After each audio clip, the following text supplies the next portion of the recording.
Here we go again. Take two.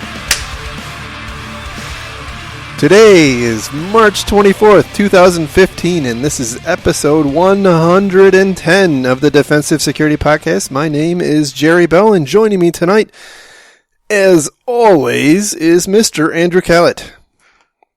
Hi, Jerry. Hello, Mr. Grumpy Pants. Yeah, I had one of those days where I wanted to kill every person I encountered. But did not. Correct.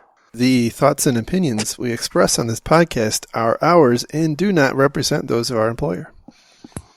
That's true. That's true. Although we don't have any employers or sponsors, we do have a conference. That is very true. That likes us. It is the High Tech Crime Investigation Association, and they've invited us actually to come down and partake of their conference and host a podcast and do some interviews with some of their speakers. Wait, interview? We don't do interviews. No, well, we're going to break our rules here. Oh, craziness on the show. And hey, you know what? Discount 10% off for our listeners if you want to go to the show, which is sizable because it's like a $600 ticket. That's right. It's non-trivial. So that's like $60 off. And we have a ticket to give away, which we have yet to figure out how to give it away. Sooner or later, we'll figure that out. So as one of our regular 28 listeners, if you have a good, fair, valid, interesting, fun, and slightly humiliating way that you can think of for us to give away this ticket to a worthy listener, drop us a note at info@defensivesecurity.org. Yes. Yeah. Yes, and so as just a reminder, You looking for the date? Yes. It's the weekend before Labor Day. It's the last weekend in August. Now, the ticket we have to give away doesn't have accommodations, doesn't have travel, so just... Correct. However, it is worth... $595. $595. We could give it away, or we could sell it and make this a profitable venture for us. I don't think that's what they intended. No, I don't think so either. And they probably would be, grumpy. Slightly vexed with us. Yeah. I would be if I were them. All right, so how about this? How about this instead? Whoever we somehow come up with some way to give it away to, if we go, which my boss gave me the blessing, by the way, they have to buy us a drink. Hey, how about that? Well, let's just say they don't have to buy us a drink because that's probably something unethical. It would be awfully nice of them. True. Yeah.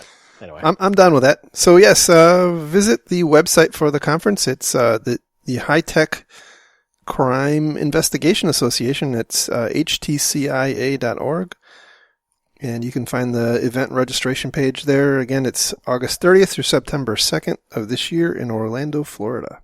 More details are on the website. As Mr. Callett said, we get a 10% discount if you use the code Defensive Security without a space. So we're almost fancy. We have like our own code now.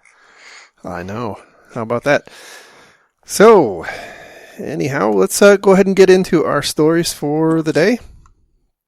The first, actually, we've got two that are very much related, and this has to do with the recent Premera hack. So I think this happened actually about 2 weeks ago now. The story, in case you haven't heard it, is that Premera, which I believe is a California-based healthcare company, had someone steal a bunch of records, 11 million, in fact. And some interesting things have come out in the days and weeks since. We didn't talk much about it because it was really just, there was no detail other than they lost a bunch of records. But however, now we have some interesting information. The first story we have comes from InfoWorld, and the title is Premera and Anthem data breaches linked by similar hacking tactics. So if you think back to our coverage of the Anthem hack, one of the really interesting items that came out was the hackers apparently, obviously this isn't a sure thing, but apparently used a doppelganger domain.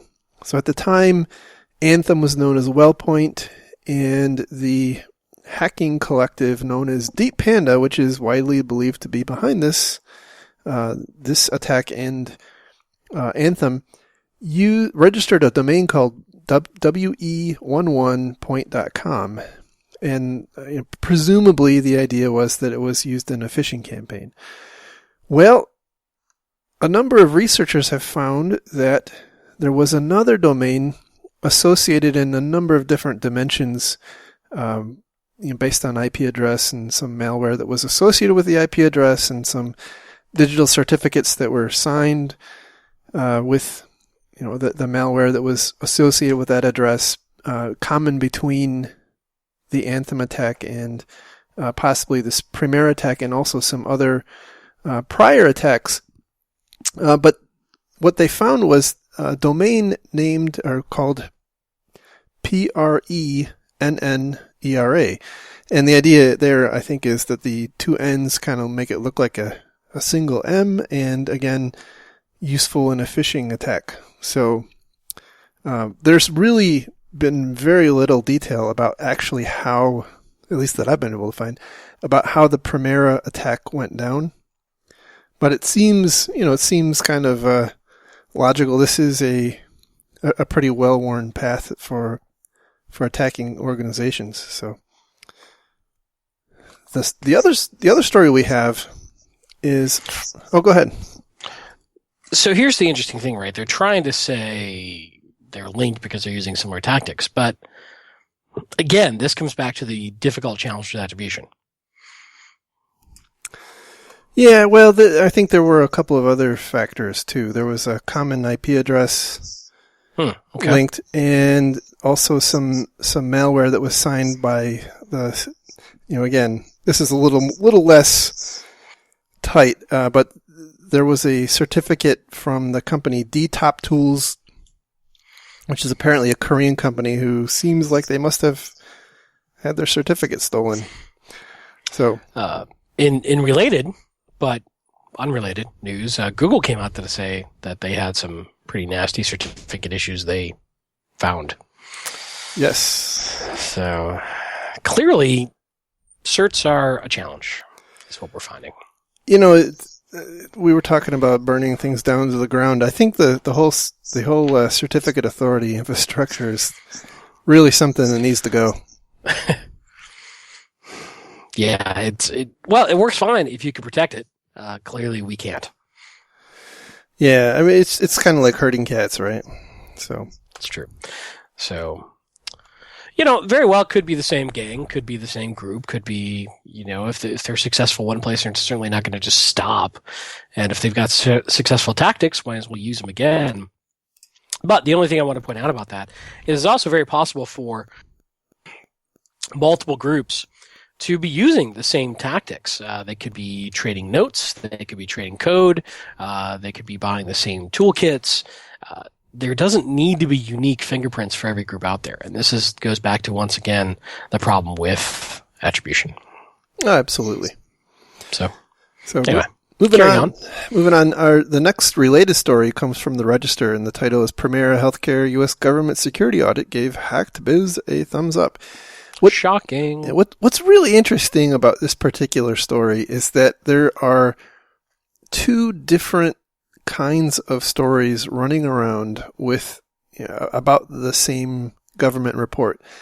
So this article right here kind of points out that the government ended up, basically saying that from their perspective, Primera was compliant with HIPAA requirements based on an audit done by the Office of Personnel Management. But then there's a whole bunch of other articles being written about the same deal, saying that really pointing out some findings in that report, which were apparently later corrected.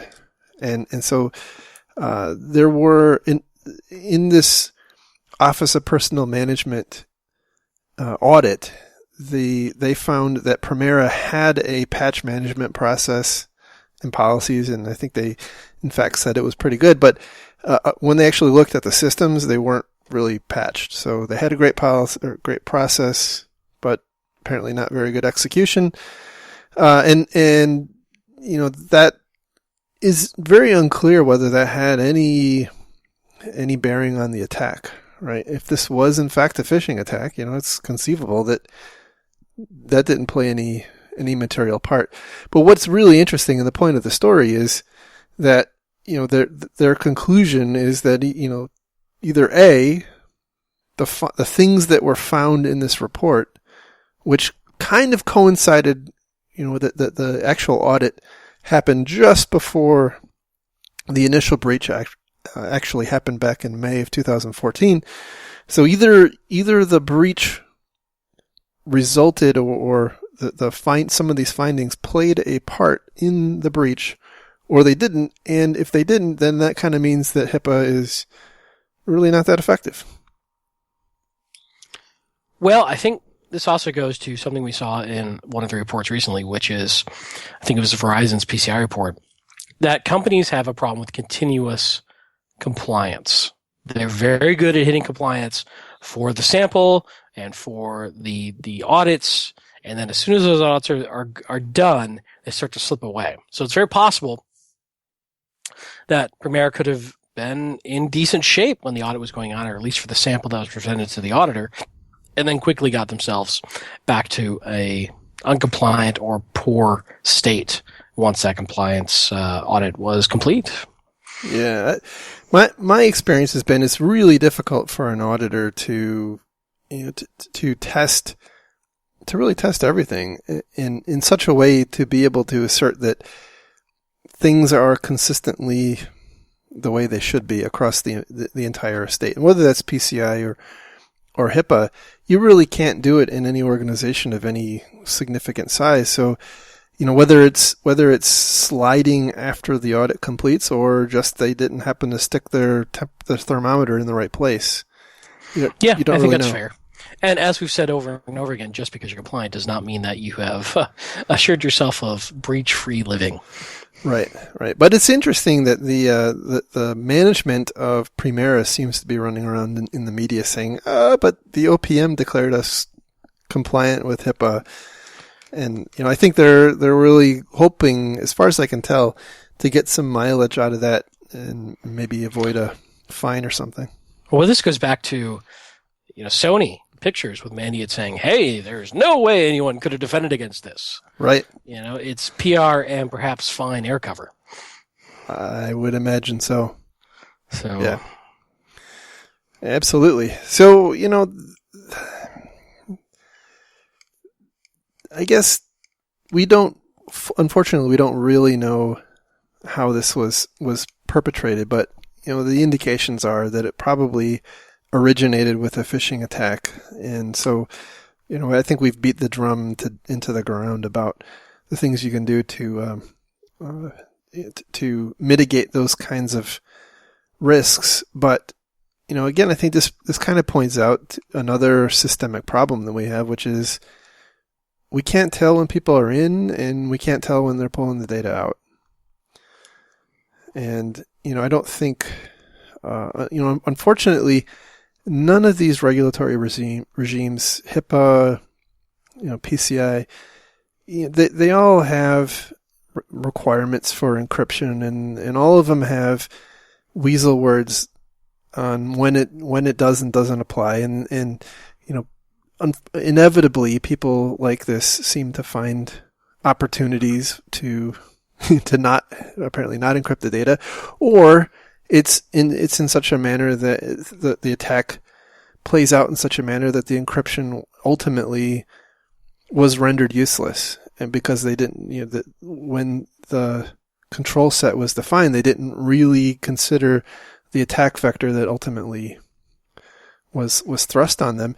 And I just think this kind of points out to a systemic poor performance in threat modeling and risk assessments. As well as our ability to detect anomalies. Yes, absolutely. Yeah, I agree. And it's a systemic problem. Absolutely. It's something I've seen over and over again at many, many customers. A lot of folks are just keeping their head above water. And to really lock this stuff down, especially egress monitoring, egress controls, you really have got to have the time to get above, the churn of just putting in firewall tickets or addressing issues or running around and tracking down the help desk ticket of the day.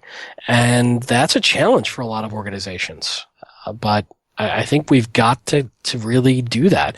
And having good detection grid, having good technology, and really understanding what's normal in your environment. I was talking to a buddy at, who was in InfoSec at a company that shall not be named, and he was telling me that they spotted 26 gig of traffic leaving the environment in a day. They're like, holy cow, what's this? And, he wouldn't give me a lot of details, but at the end of the day, it turned out this was normal. It was something that was supposed to be there, but it's difficult to know that unless you really know your environment. Sorry, I'm being a little cagey here, but I don't want to get into confidential stuff that I shouldn't share. But unless you know what's normal in your environment, it's really difficult to spot anomalies. So if you're just looking at your biggest talkers, you may be missing lots of stuff too. The low and slow. And, the bad guys are not stupid. They know that you might be looking at your biggest talkers. But, sometimes that works too. We still haven't heard the whole details on Sony, but with the amount of data they exfiltrated, I'm sure that they would have been on some top talkers lists if that stuff had been looked at. Yeah, that's a fair point. There's another thing, just to get philosophical for a second. We were at B-Sides Atlanta, I guess it was the week before last, and our good buddy Martin Fisher gave the final talk of the day, and he was talking about I think it was how to speak to muggles, or I don't remember exactly the title of it, but one of the points, I think one of the fundamental points he was raising is that as information security people, we're here to support the mission of the business, and the mission of the business isn't to be secure for security's sake. And so, it's difficult to figure out how to walk the line between doing enough and doing what the business wants you to do. And so when I read these stories, I often wonder, was this a, for lack of a better word, was this a conscious decision to be where they're at and to accept the risk that ultimately manifested, whatever it was? Yeah. Two assumptions with that statement: that they understood the risk they were accepting and that they consciously made that decision. But I absolutely agree with your point that there are times where we in security don't get our way, and that the needs of the business absolutely outweigh the risk. Right. The challenge is knowing that balance, especially when you're not in a heavily regulated environment where some of that may be dictated to you, is figuring that balance out. And I'll be honest with you, you don't know until maybe you've been hacked that you got it wrong. Right. It's a tough job. It's not for the faint of heart. But at the same time, we fail so much as the basics that to get to the level of nuance that we're talking about of, controls getting in the way of people getting their job done and that kind of stuff, hell, we can't even patch on a reliable basis. So, let's get the basics done, and then we can worry about that. And when I say we, I mean in general the industry. Yeah. Yep. But even that, here's the thing, right? It's always a choice. It's always a choice. So if you don't have the right number of people to patch your system, or the right people to patch your systems, that's a choice. That's true. And who is responsible for accurately and thoroughly understanding the risk that those choices bring, even if they're implicit. And I think that's I would say that's probably one of the bigger systemic problems that we wrestle with, and we probably don't even in general know that we are wrestling with it, based on my experience. Yeah, I would agree. I've run into situations in previous roles where, you've got a VP over a business division that's just trying to get work done, and they completely don't understand or agree with why this security control is in place that's slowing down his group's ability to get their work done. Right.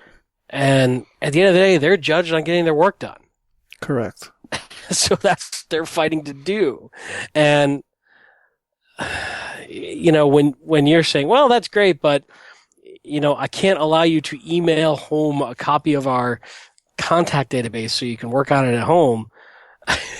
Like, but we've got stuff to get done. And if my people want to work on the weekends, they're going to do it. Well, you can't email it. Fine. We'll put it on Dropbox. Well, you can't put it on Dropbox. Fine. We'll put it on a USB stick. Well, you can't put it, there has to be a give and take. Well, let me back that up. Depending on the culture of the organization and the culture of leadership, ultimately, they're setting the tone for the priority of security and how much control they're willing to endure to suffer productivity loss for security's sake. Right. At a certain level, we're getting away from non-transparent security techniques here. But often, I don't know that decision is escalated to a common point of leadership. I think it's often a negotiation at a low level. When I say low level, I mean, medium in the organization, maybe director level to director level. And it's probably not going up the food chain enough to really consciously make that decision. And so the answer typically is, well, we have policies for that. Well, great, but policies typically aren't dynamic enough and flexible enough to account for all sorts of different decisions. And so normally you've got stuff that's changing every day in business, and policies often don't keep up with that. So it's, I'm not saying you want to bog down your senior executives with these decisions, but sometimes that's probably where the risk decision should be made. I agree. I mean, at the end of the day, it's their butt that's in the hot seat when somebody walks out the door with 11 million customer records. And, here's the thing, right? As a business leader, you have to have the flexibility to make a decision that might lead to that end, like it or not. But I think it's just been my experience too often that whether it is, personalities or lack of effective communication or just ignorance, I don't often see that risk well communicated in a consumable fashion for those top leaders. I guess I'm restating what you just said, right? So that they can make a reasonable decision. So anyway, I think we beat that one to death. The next story we've got comes from Ars Technica, and the title is All 4 Major Browsers Take a Stomping at Pwn Hacking Competition. So yes, Chrome, Internet Explorer, Firefox, and Safari were all completely owned, sandbox bypass, system privileges, and man, somebody made a whole bunch of money. One person, I think, got 3 out of the 4, if I recall correctly. When I read this, all I could think of was, just keep your stuff patched and you'll be okay, right? Yeah, that is such a great point. Yeah, one person earned $110,000. Awesome. For a Chrome exploit. Just keep your stuff patched and you'll be fine. Well, this is the problem, right? That especially, think about this. This is some of the most widely deployed software on the planet. Probably has the most rigorous software review going on of almost any piece of code out there. Constantly being beat on. And still, they found 21 critical bugs. Yeah, that's right.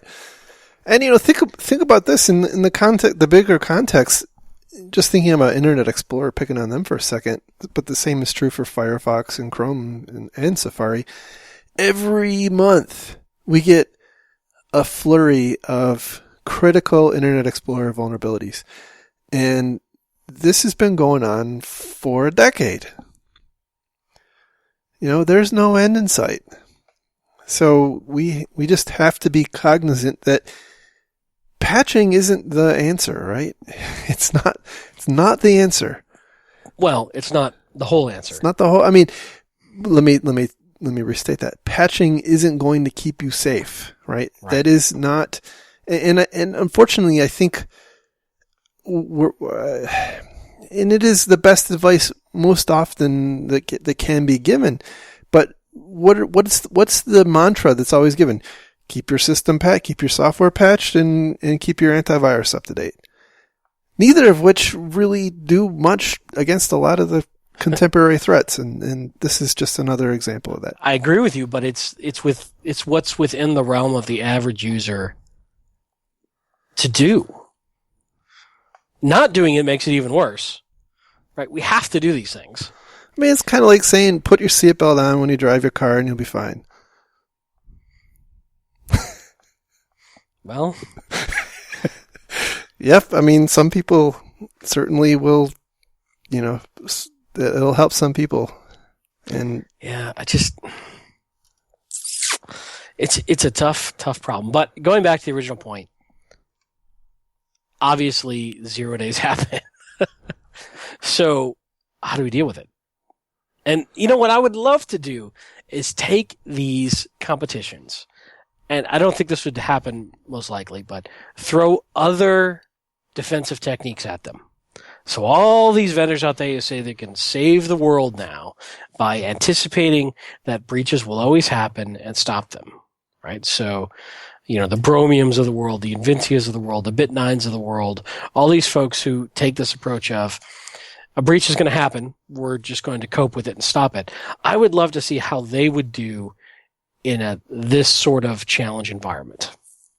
Yes, we popped Chrome, but Bit9 stopped it. Or, yes, we popped IE, but, Inventia stopped it, sort of thing. Right. That, I think, is more real-world useful information for the enterprise defender. I agree. What is actually working in the real world to stop these sorts of attacks? Now, you have all these organizations like NSS and Gartner and, the rest who supposedly, put these things to the test. But I don't know that any of them go to this level of rigor with this level of money on the table. And as many of the books you have recommended to read have taught us, when you put money on the table, it changes people's behavior. Oh, yeah. In a much more impactful way than I think most people realize. So, yeah, I actually like that idea. The more I think about it, the more I love that idea. But it would, I think it would have to be co-located at the time this was going on. Yeah. Right. No chance to go create new signatures. None of that BS. Right. Okay, pop the browser. Now try popping the browser with this tool installed, and now try popping it with that one installed. And that's a great idea. That's what I think would actually be truly useful. I like it. I don't know. Maybe we could set something up. Huh. You call it Pwn Your Mom. I don't think we'd have $110,000 prize money. Maybe $100. We'll have we could give away a shirt. A shirt and a magnet. We've got magnets. That's right.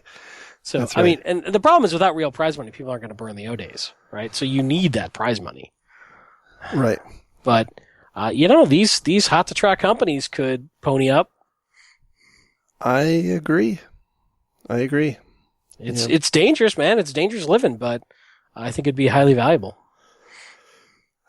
In the absence of understanding the ability for those things to mitigate this stuff, which, I'm sure any one of them will convince you, would do a good job of trying to convince you that they can stop it.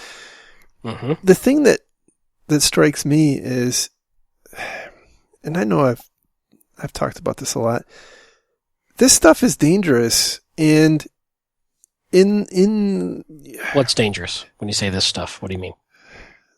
The fact that your web browser, the thing that you use most to interface with the internet, is so susceptible to these significant bugs, which can and often do happen in a manner that, they're exploited without a patch, leads me to think that generally, and it might be a confirmation bias type thing, right? But it is further evidence to me that we have to take a much more robust, if we are going to take this problem seriously, right, we have to take a much more robust approach to designing how our IT works.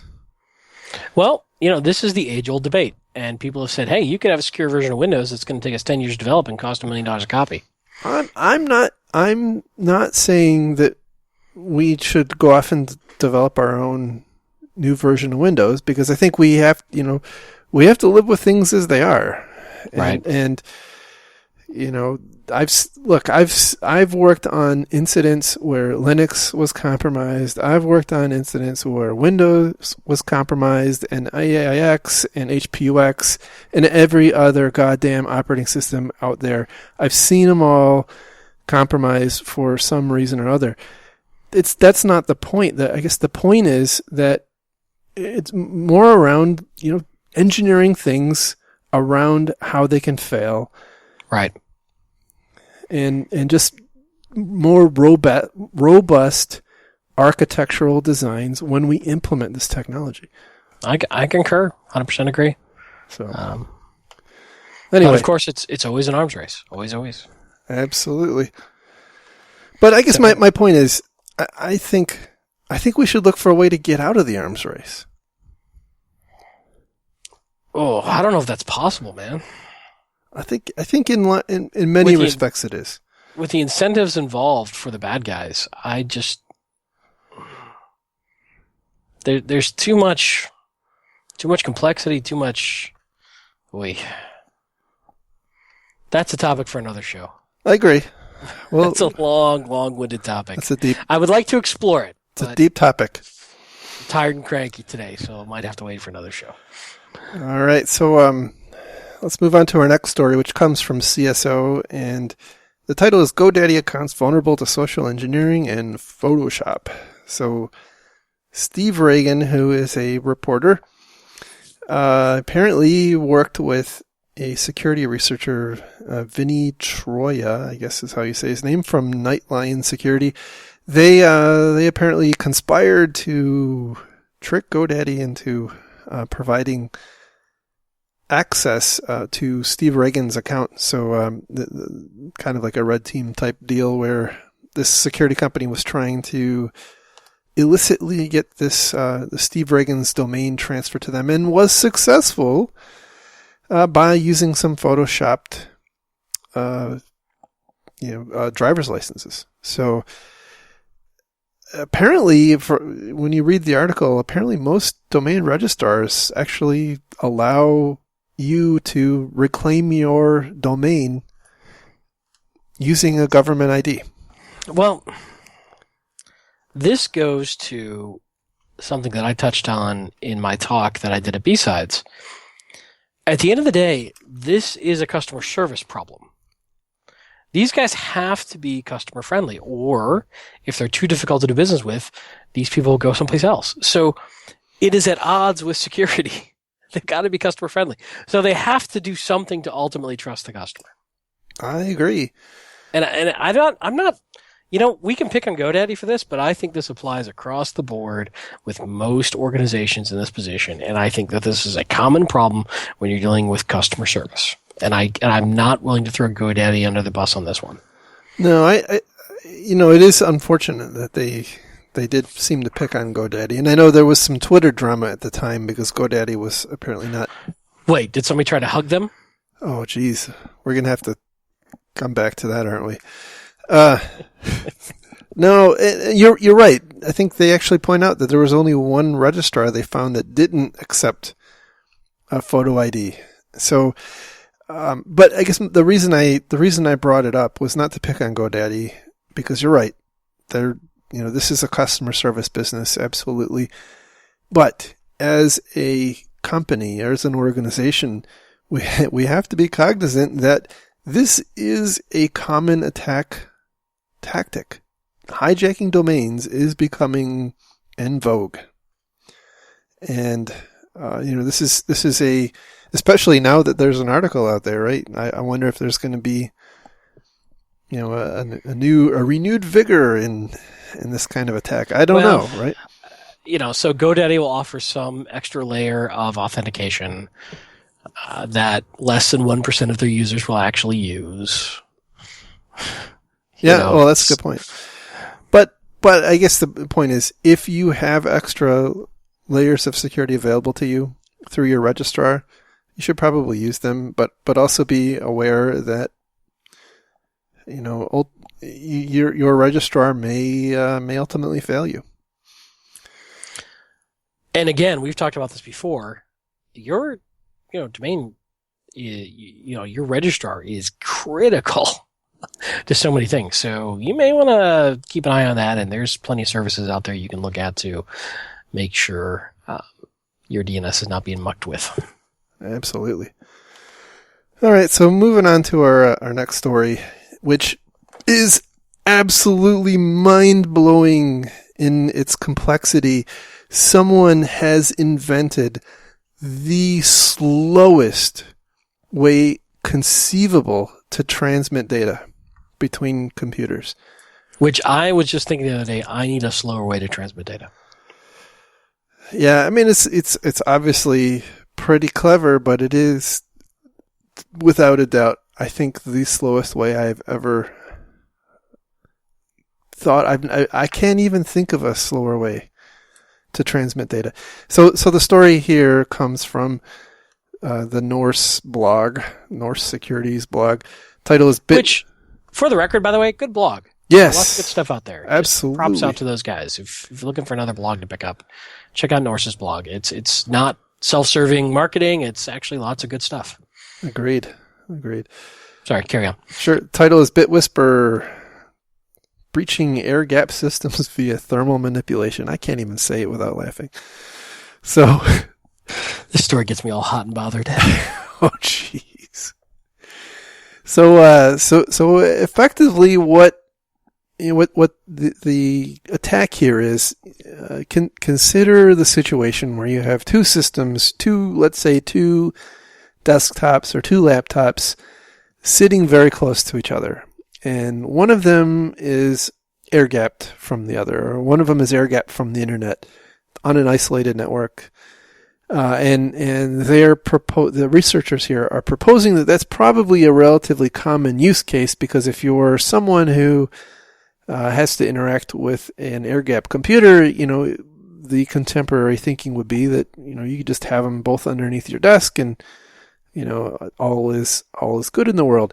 However, if both systems are infected with a piece of malware, and the researchers here created some proof of concept malware, of course, what they can do is use the temperature of the system and then the other system's thermal sensors in a very crude, very low bandwidth signaling session. So, for instance, one computer can trigger the other basically by running up its CPU, pegging its CPU at 100% and its video card at 100%. And effectively what it does is it will increase the ambient air, the air temperature around the unit by about 1 degree Celsius. What do you want to bet this started with, Bitcoin mining? I hadn't thought about that, but that could be. Could very well be. SETI at home is out of vogue, and Yeah, we got a whole bunch of hot computers sitting around. I wonder what we could do there. But they have a cute little video and everything where an air-gapped computer has a little Nerf missile launcher attached to it, and it is given the signal to launch its missiles via a heat signal. So I don't know that I don't think this is really going to manifest itself into much of a practical attack. However, it is really interesting, and I thought it was pretty cool as the world's slowest way to transmit data.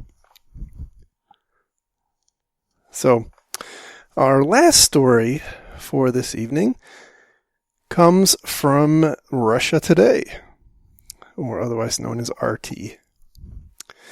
And the title is False Flags and Cyber Wars, New Snowden Leaks Reveal Canada Spy Agency's Deception Toolbox. And this is a news article about a PowerPoint, which, by the way, it just blows my mind with these huge budgets that the way they communicate is via PowerPoint. But anyway, I digress. It is the accepted medium of government communication. I think it's the accepted medium of most communication, apparently. But anyhow, there's really not a ton of new stuff in here, except for one little nugget. And that is some assertion in here that some of the capability that the Canadian Intelligence Agency is building is centered around false flag operations.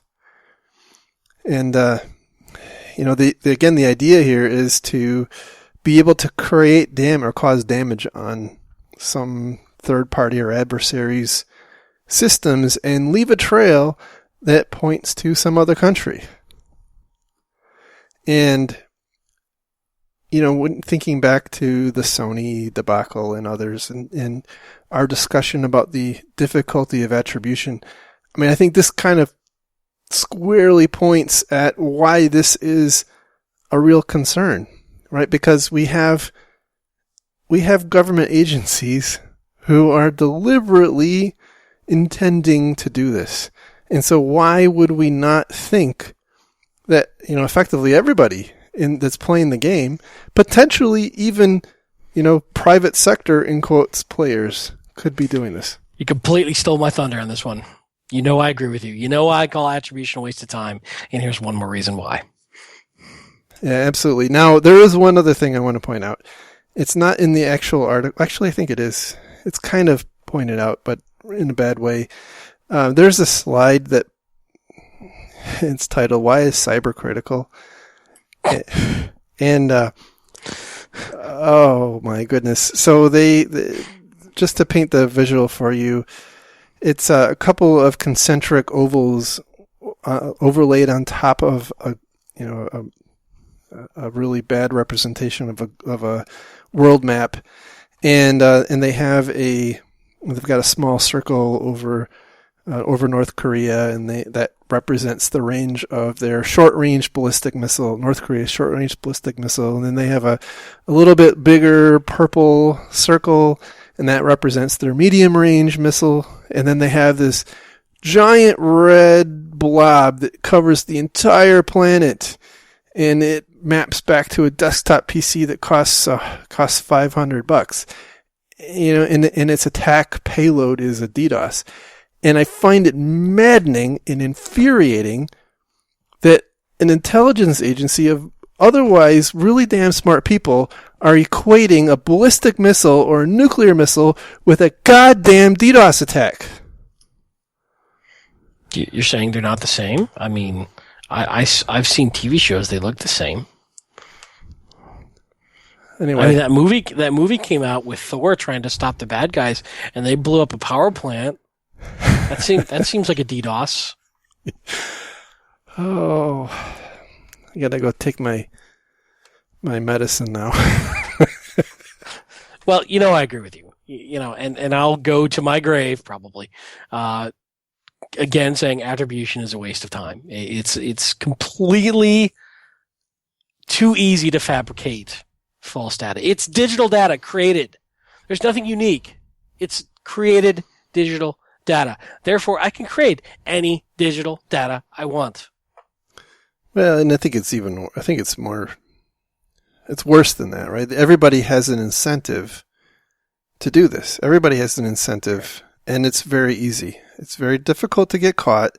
It's very easy to do, which, by the way, I think is one of the reasons that you see people like the NSA and other agencies trying to get their little fingers sunk into worldwide networks, everywhere, so they can hoover up all the data and hopefully, as best they can, see through the smokescreen that other agencies are trying to put down. So, but yeah, it's just, especially for us poor schmucks in the private sector, trying to run attribution, especially on a government agency, just seems like a waste of time. But yeah, hey, whatever. I still think the attribution dice is probably the way to go. If you really have to attribute it to somebody, why not go with the dice? It will save you a ton of money. You can come up with an answer, a very definitive answer of who is responsible very quickly, very cost effectively, and it's probably not going to be, all that much different than some, highly paid consultancy would come up with. I like it. We should brand them. We should make some and brand them and sell them. I agree. The one other thing, so pretty much wrapped up that story. Do you think anything else you want to say on that before we move on? That's it. Go ahead. Okay. So the other thing that occurred to me, that I was talking to another buddy who works in a security group for a company, and he was telling me about the kind of the silos, something we don't talk about much, the silos and the rivalries going on between different parts of the IT organization and how that degrades security's capabilities. And it really struck me as, is this yet another risk that we don't do a good job dealing with? How well our IT organizations function? How often have we heard stories of networking versus security, and it's always the firewall's fault, and, people building empires and so my takeaway from that conversation with my buddy was, hey, you really need some strong, if you want to do security right, you can't be infighting in IT. You really have got to have your stuff together and get everybody on the same page. And that's not something I think we talk about much on the show, but you really, it's hard enough dealing with the bad guys. If you're fighting amongst yourselves, you're already at a serious disadvantage to keeping your organization safe. Well, I agree. Especially in the context of an incident response. If you don't have a well-functioning team, that can really cause some serious problems for you. So we make the jokes about the bastard operator from hell and kind of stuff, but there's just no room for prima donnas and head cases like that and when you're trying to deal with security incidents. And, it's something to think about. The other thing I want to mention really briefly, and maybe you'll throw this in the show notes, is Taka gave a B-Sides. A reporter for the Daily Dot wrote a story on it. And, that's right. Speaking of prima donnas, yes. That's right. Absolutely. Only I can be a prima donna. So it's an interesting story. I think you did a good job kind of writing up. And I'm not throwing this out there for my own sort of exposure. I think the topic is really important. So take a peek if you want to read about it and see maybe it'll be useful to you. I will put it in the show notes. So yeah, I agree. I'm looking forward to the video of the talk coming out. I think that a lot of people will benefit from it. So yeah, ditto. Anyhow, I have no idea when those videos are coming out, by the way. So it's a volunteer effort, takes time. So not sure when they're going to be available. Yep. Understand. All right. Well, that is the show for this week. Next week is April Fool's Week, and I really have no idea what sort of shenanigans we'll pull, if any. I don't think we should. Probably not. We're above that. Totally. People rely on the show for hard-hitting factual information. That's true. We've even had someone ask us to go to a daily format, forsake our families and our careers for their own enjoyment. Okay. I know. Hey, if they're willing to pay. I don't think they're willing to pay. That's the problem. You know what? $500K. That's right. Tell you what, he gets 5 friends. We'll drop it to $100K each. That's a bargain right there. That's a bargain. Really 4 friends. Math, Whatever. 5 total. I liked your math. I liked it the way it was before. All right. All right. Well, so that's our show for this week. Hope you enjoyed it. If you did, please give us some feedback on iTunes. 5-star love gets us bumped up in the ratings. If you don't, sorry. There's always Security Weekly and some other a bunch of other podcasts for you to listen to. Oh, and by the way, Jerry, completely sober throughout the entire show. That's true. So please don't complain. Two shows in a row. That's right. That's right. One day at a time, Jerry. One day at a time. Yeah, that's right. One day at a time. Uh-huh. So anyway, you can find the podcast on the internet at www.defensivesecurity.org, where you will find the show notes and our back episodes. You can follow the show on Twitter at DefensiveSec. You can follow Mr. Khaled on Twitter at Lurg and me on Twitter at MaliciousLink. Talk again next week. Take care. Have a good one. Have a great week. See ya. You guys. Bye-bye.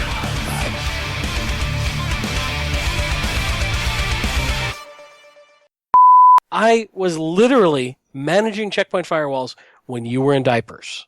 This is an exaggeration. I've been managing Checkpoint firewalls for 20 fucking years.